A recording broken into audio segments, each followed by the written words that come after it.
Chinese Foreign Minister Wang Yi discusses China's foreign policy as the two sessions meetings continue in Beijing. Hello, I'm Arnold Naidu, and this is The Heat.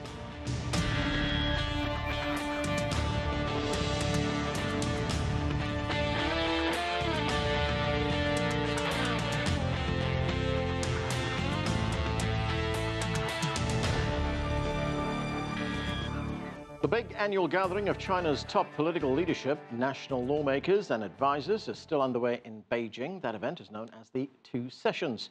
On Thursday, China's Foreign Minister Wang Yi conducted a lengthy press conference attended by hundreds of journalists from China and around the world. He discussed major issues like nuclear tensions on the Korean Peninsula, China's relationship with the United States and trade. He also laid out China's foreign policy vision from Africa to Latin America. You will hear several of his remarks throughout the show, so let's get right to our panel. With me in the studio is Zhang. He is the chief correspondent for the Shanghai Wen Hui Daily here in Washington. Joining us from Beijing is Victor Gao. He's an international relations expert and analyst. With me in the studio too is Sourabh Gupta. He is a senior fellow at the Institute for China-America Studies. And also with us is Afshin Molavi. He is a senior fellow at the Johns Hopkins Foreign Policy Institute. Great panel. Thanks to all of you for joining us. So let me start with you, and let's start with the situation on the Korean Peninsula. This, of course, is a region of deep concern to China. Now, Foreign Minister Wang Yi was asked during his news conference, what role can China play in facilitating the relationship between the DPRK, the Democratic People's Republic of Korea, and the United States? Let's take a listen to what he had to say. The Korean Peninsula issue has finally taken an important step in the right direction. China fully commends and supports the efforts made by the two Koreas to return the peninsula to peace and the nuclear issue to the track of dialogue. These initial steps must be followed up by corresponding and concerted efforts by the parties. To this end, we call on the parties, particularly the U.S. and the DPRK, to engage in dialogue sooner rather than later. So, Song, the minister also noted in that comment, he said, and I'm quoting here, despite light at the end of the tunnel, the journey ahead won't be smooth. So what progress can be made, especially when we look at the success after the Olympic Games? I think this is, we already see a major breakthrough, especially Kim Jong-un is having a very important talk with South Korean delegation, and there were at least 6 major agreements over there, including the offer of North Korea to talk about denuclearization, which is a breakthrough, in my opinion, in the last few years. But I think it immediately will need the direct dialogue between America and North Korea, and we are seeing South Korean sending their special envoy to Washington. I think he's landing today, and they will be communicating with the White House. And the Trump's administration needs to make a decision whether to talk with North Korea or not. I think they will talk, but there are a lot of obstacles. There has been a very deep distrust between the two sides. So let us see what will happen. Afshin, direct talks between these two sides, the DPRK and the United States, do you see that happening? I mean, what are the prospects for peace here? You know, the problem, Anand, here is that the Trump administration remains deeply, deeply skeptical of North Korea and its leader, Kim Jong-un. And, you know, for them, the light at the end of the tunnel is an oncoming train, right? And so the South Korean envoy that is here is going to face, you know, this skepticism from the Trump administration. But I think what has happened with these talks is that it has made it more difficult and more challenging to take a really hard line on North Korea, particularly the military measures that were being talked about right now. Yeah. Because when there's this prospect of diplomacy, you know, talk of military measures, you know, really is dissonant. You know, but are you encouraged by what the Chinese foreign minister had? Yeah, I certainly am encouraged by that. I think, and I think, you know, it is, and I agree that you're going to have U.S. North Korea talks, and the U.S. is going to actually have to put a lot on the table. And I'm personally skeptical that the Trump administration is going to be willing to put as much on the table that Pyongyang will react to. Okay, let's go to Victor in Beijing. And Victor, I want to talk about another issue now, an issue that's making headlines, of course, and that is the trade relationship between the United States and China. President Donald Trump announced just a few hours ago that the United States will be imposing tariffs on imported steel. We know that the president also imposed tariffs on solar panels that were specifically from China. Foreign Minister Wang Yi, he addressed these specific concerns that China has, and let's listen to what he had to say. As for our trade frictions, history teaches that trade war is never the right solution. In a globalized world, it is particularly unhelpful, as it will harm the initiator as well as the target country. In the event of a trade war, China will make a justified and necessary response. The bottom line is, as the world's largest economies, China's and America's interests are deeply entwined. We must bear in mind not just the interests of our own people, but also the well-being of the world. So, Victor, we just heard the Chinese foreign minister there say that in the event of a trade war, China will make a justified and necessary response. Can a trade war be avoided now? Yes, indeed. I think the Foreign Minister Wang Yi said all the right things, and I think the principle he announced is also the right principle. I think what remains to be done is that the United States need to really listen to the words coming out from the Chinese Foreign Minister, coming out of Beijing, coming out of the recent important meetings between the Chinese leaders and the American leaders, and do the right thing rather than continue to do the wrong thing. I think this kind of tariffs and punitive measures against imported steel products, for example, is highly counterproductive. It's not only hurts China, but also hurts the top 10 steel exporters to the United States, including U.S. allies like Canada, South Korea, Japan, and also U.S. southern neighbor, Mexico, for example. And these measures definitely are very counterproductive. It poisons the whole relations, not only between China and the United States, but between the United States and many other countries. So I think we need to urge the U.S. government, headed by President Donald Trump, to discontinue such unproductive practices. Sure, when we listen to what the Americans say about the Chinese, the relationship with the Chinese, would it be fair to say that the Americans appear to be very suspicious of Chinese intentions? Oh, they are definitely suspicious of Chinese intentions. And unfortunately, that has also all crept in within now the major documents that they produced in the last 3 months, the National Security Strategy and the National Defense Strategy. And one just hopes that this is a product of the National Security Council, which has been one of the weaker links in already a dysfunctional administration, and not Donald Trump's particular view. And particularly with rumors that General McMaster will be moved out of that position, and hopefully we will not have somebody as hawkish in that position and who will be more a compiler of the various views within the US government.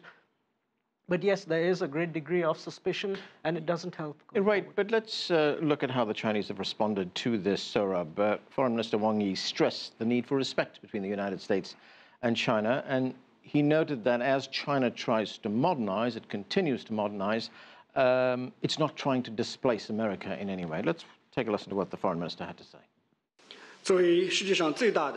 As the world's largest developing and the largest developed country, the top 2 economies and permanent members of the UN Security Council, China and America working together will benefit not just our own countries, but also the whole world. If there is any competition between us, it has to be healthy and positive. In fact, their competition aside, China and the United States don't have to be rivals, but we should strive to be partners in cooperation. So there we have the foreign minister who's reaching out there. But how do you see the relationship develop in the future, especially in light of what we've just heard from President Trump, the imposition of these tariffs, which in some measure is going to affect China? Let me try to disentangle the economic element from the larger geopolitical element out there, because the economic element, I'm afraid it's going to be headed in a negative direction for a couple of months. And the steel and aluminum tariffs is just the beginning. And they are not as Victor also said, really not so much China focused. They hurt more the allies. And we are going to have some real strict punishments on the Chinese in the 301 investigation on IPR, as well as in terms of a reciprocity regime on investments. What is the 301 investigation?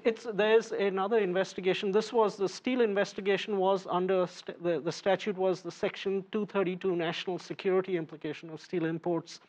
The Section 301 investigation is an investigation on China's IPR practices and whether and to what extent they have hurt American companies.